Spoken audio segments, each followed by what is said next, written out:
Hi, freaky friends. Hi. This is Colleen. I'm Margaret. And we're the Cousins Weird. Hi. We are doing our very first, this is our Terrible Trends episode, and we're really excited. Every Thursday, we're going to have a Terrible Trends mini episode coming out, and then during this episode, we go live on Facebook, on our Facebook page. So if you're not following us on Facebook, follow us, because I'm looking at me right now. So, we already recorded our episode for the week that's released on Monday, but this is the additional special new thing we're doing. So this is episode 1 of Terrible Trends. It was my episode this week, so I'm doing Terrible awesome. Trends. Oh my god. Yes, if you're in our live right now, make sure to listen tomorrow to the episode 21. I can't believe it's that many. I know. How exciting. We hit 20. We should have did something special for our 20th episode. But we will. If we get up to 500 followers, I think we should give something away on our Facebook page. We definitely will. We're at like 300 and something. So if you get up to 500, we're going to give something away if you like our page on Facebook, because we're live here. So today I was like, everyone knows I have an obsession with the Victorian age, like just how like crazy and weird things were then. And like, there's just so many things from the Victorian age, from like creepy Christmas cards to lethal makeup to like, there's just all sorts of stuff happened during that time period. And I just am obsessed with it. So this one, I thought, you know, the corsets and tiny waists and things, that weight loss might have been a thing then. So I was like looking into that, like what kind of fads did they do? And boy, did I go down a rabbit hole. I know what some of them are. I go down a rabbit hole. I'm not going to tell you all of them. I'm going to tell you one of the biggest, one of the most outrageous ones I found. But there's a history behind it, so I have to get you through. So, what? Oh, you're pulling me into the thing. Okay, so before the Victorian era, people that were chunky, like me, and me, were considered beautiful. I know. We weren't working the land. We weren't no peasant, because we were laying in our houses, eating some good food, not getting a tan, and looking plump as hell. And it was good. Servants wait on us hand and foot. Yes. That was a sign of beauty and a sign of being rich. God, I should be a millionaire. It's not fair. Okay. So people that were thin were criticized. They were waifs, they were serfs, they were servants, they were just not of, you know, the upper class. Then things kind of changed. And there's a book that was written in 1897 that kind of shows the turning point of this. It's called The Female Offender by Caesar. I can't read my own handwriting. It's called The Feminine Offender. Look it up on Google. Google it. You'll find the author. Anyway, he made a connection to obesity to prostitution. Oh my God. He used graphs. He used graphs and tables to prove this. Oh, man. And he said obesity is directly related to or linked to promiscuity. Oh, okay. And uncivilized behavior. So you're a big old skank, prostitute, if you're fat. Beg to differ. So I was not. No. So anyway, this is a quote from him. This greater weight among prostitutes is confirmed by the notorious fact of the obesity of those who grow old in their vile trade, and who's gradually become a positive monster of adipose tissue. Oh. I don't really know what that means. Adipose tissue is fat. Oh.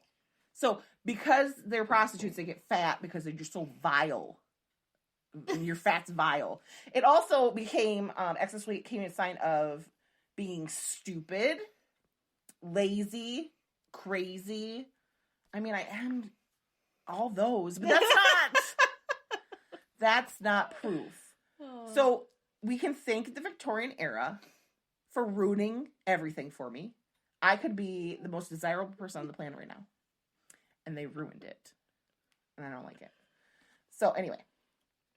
The Victorians' ideal of beauty started to become thin women with pale skin, bright eyes, rosy cheeks, and lips.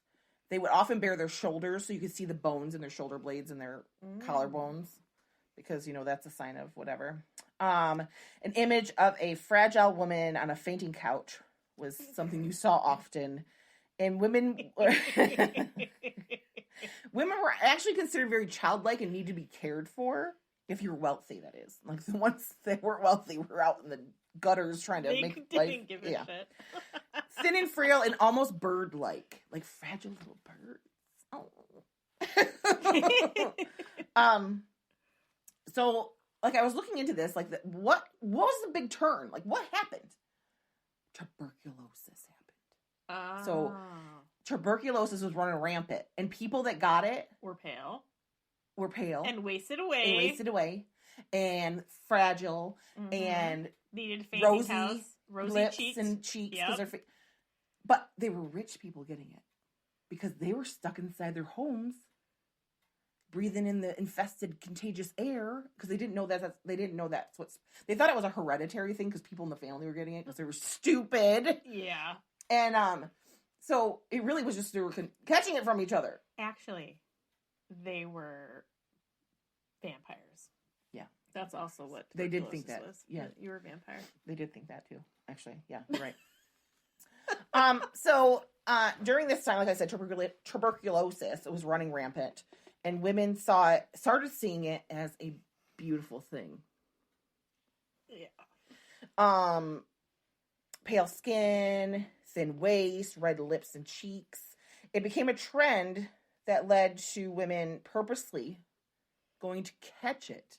Oh my God. They would go out and catch TB just to be pretty. Oh my God. The things we go to as women to be beautiful is insane. Now, I don't know about want to be pretty. I try to be pretty. That's what I wear makeup I put makeup on. But I'm not going to go get a disease that'll kill me just to be beautiful. Or go under a surgery that's I could die. No, thank you. I'm too afraid. So, I thought you were going to talk about taking the pills. Sorry. You be quiet. Sorry. So, since the upper class tended to be more prone to get it, it made it an object of class status too. So you were. That's horrible. Yeah, no. That is horrible. Like, oh, I am classy because I have tuberculosis. I got TB. That's terrible. I bet you don't have it. Like, that's what people were You're thinking. too poor to have it. Yes. Stupid. And like at the time, if you were suntanned, if you had muscle tone, it was because you're outside working the fields. You're doing things that required labor. It became, he's got a tan. Well, I don't really like my pasty skin, but he's got a tan and he's got muscles. He's hideous. I know, but I'm an esthetician, and I'm like, that tan is making you look old. Well, I don't. I'm not about but sunscreen, self tan. Yeah, get a tan, get it out of the bottle, not from. So then, if you were, the people nobles were inside eating good food and not doing pointing. They weren't doing anything. They weren't building muscle. Nope. No.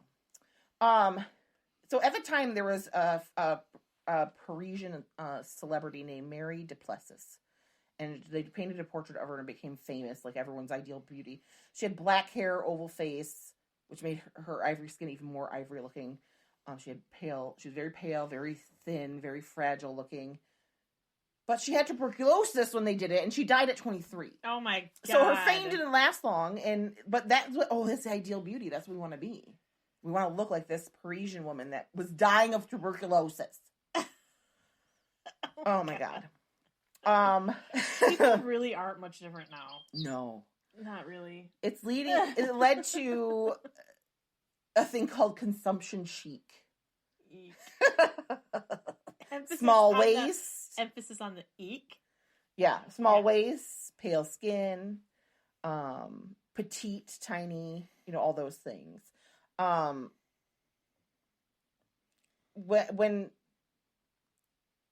pale skin and cheeks and lips could be achieved by makeup, it would be scandalous if you wore it because only prostitutes. So if you're fat and you wore makeup, you were a prostitute in Victorian times. So you couldn't do that. So they like to do the pinchy cheeks. And the people at TB, they had a low grade fever all the time. I just gave myself blush. Yeah, I mean, I always I am pretty red-cheeked normally. Yeah, like And I'm just every second. I drank like half a shot of rum, so I definitely have red cheeks. Yeah, so they what was I going to say? They would, because they had the fever, it flushed their cheeks and their lips looked red compared to their pale skin. So and it was very much envied by women that didn't have TB. Like, I want that look, but I can't put makeup on. I guess I'll just go get TB. That makes perfect sense. Yes. Because I don't want to be considered a prostitute. I'd rather just die. Right.